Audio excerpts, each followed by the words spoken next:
Қайырлы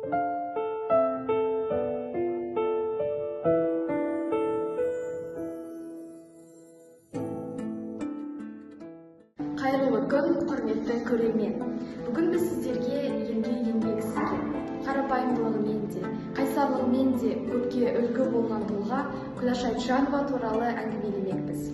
Еңбек ері атанған бұл кісі маңдай терімен, адал еңбегімен биікке көтерілген жан.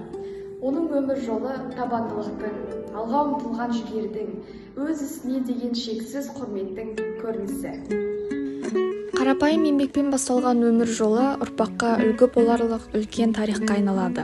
Осы еңбекте сөз болған ардагердің ғұмыры төзімнің, адалдықтың, маңдай тердің және елге қызмет етудің айқын көрінісі.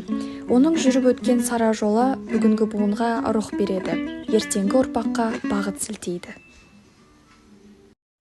Сөз кезегін еңбек ардагерімен сұхбат айдарына берейік. Сәлеметсіз бе, Күләш апа? Сізге қояр бірнеше сұрағым бар еді. Жастарға үлгі боларлық еңбек жолыңыз қалай басталды?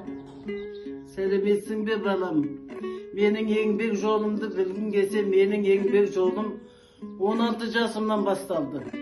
Біздің заманымыз қазіргі заманға ұқсамайды. О кезде бәрі қол күшімен істейтін ауқаттар. 16 жасымнан бастап қой құрықтым. Қой құрқу деген ол өте ауыр, былғаныш, ер азаматтар істейтін ауқат. Алғашқы жұмысым сол болды, 7-ші класты бітіргеннен кейін. Одан кейін жүгеріге. Міне жүгеріде істегеніме 47 жыл кетпен шаптым. Мені ешкім 47 жыл кетпен шапты деп айтпаймын, оны мен білмеймін. Бірақ еңбегімді бір Алла, екінші халқым бағалады. Оңай жұмыс емес. 70-80 айырменен адамдармен істеу деген.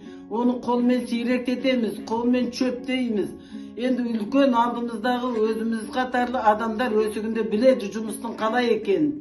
Қазіргі заман басқа, жұмыстың жеңілдігі бәрі механизированный істеліп жатыр.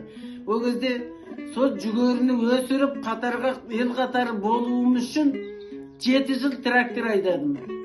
Өйткені жаңағы механизированный звено болу керек деді. Сол кезде біз пенжімдегі бір жастардың бастамасыменен 7 жыл трактор айдап, обработкасының бәрін, жұмысының бәрін трактормен механизированный істейтін жұмыстың бәрін, қол күшін бәрін өзім сол ұйымдастырудың арқасында істедім. Ол жұмыс деген оңай емес. Сол үшін әр азамат, әр адам өзінің қалаған жұмысын айдың 15-і қараңғы, 15 жарық дейді. Қараңғыдан қашпай, жарықта жүрмекен деп чалқымай, сол жұмыстың нәтижесіне шыдап шығарса еңбегің жанады. Бүгінгі жас буынның бойынан қандай қасиеттерді көргіңіз келеді? Жастарға қандай өмірлік кеңес берер едіңіз? Бұл еңбек жолы, жастарға айтарым жаным. Қандай жұмыс болсын, қиындығынан қашпаңдар. Жұмыстың қиындығы жоқ, тек қана соның көзін тауып істеу керек. Қай уақытта болса да, білімді, білікті, қазіргі заманда көздерің ашық, көкіректерің ояу. Сол үшін адал еңбек ет, өтірік айтпа, біреуді алдама, біреудің ақысын жеме. Міне мен сондай небір елгектерден, небір сыннан өтіп, 32 жасымда мен кеудеме жұлдыз тақтым. Қазір 32 жасындағы бала, енді артық айтпайын, ұйықтап та жатыр. 32 жаста жұлдыз алу деген ол оңай емес. Сол жұлдыздың кір келтірмес үшін жаңағы айтып отырым, 7 жыл механизированный трактор айдадым деп. Тракторды айдадым, суды да ұстадым. Ал енді сендерге айтарым, қандай жұмыс болсын жалықпаңдар. Білімді, білікті азамат болыңдар. Мына Қазақстанның бар іргетасы мықты болсын. Қазақстан көк байрақ желбіреп, соның астында аман есен еңбек етіп, адал еңбектеріңді елдің алдында құрметке бөленіп жүре берсеңдер болды. Сендер деген біздің болашағымызсыңдар. Сол үшін жастарға көп нәрсені жастардан күтіп отырмыз. Аман болыңдар. Қай уақытта болсын балам, еңбегің жансын, аман бол, дендерің сау болсын. Еңбекпен шыңдалған әрбір күн, қоғамға қосқан әрбір үлес тарихтың алтын парақтарына жазылған ізгілікті іс. Ардагердің өнегелі өмірі бізге бір нәрсені дәлелдейді. Елге ең үлкен қызмет өз ісіне адал болу, айналаға жақсылық қалдыру.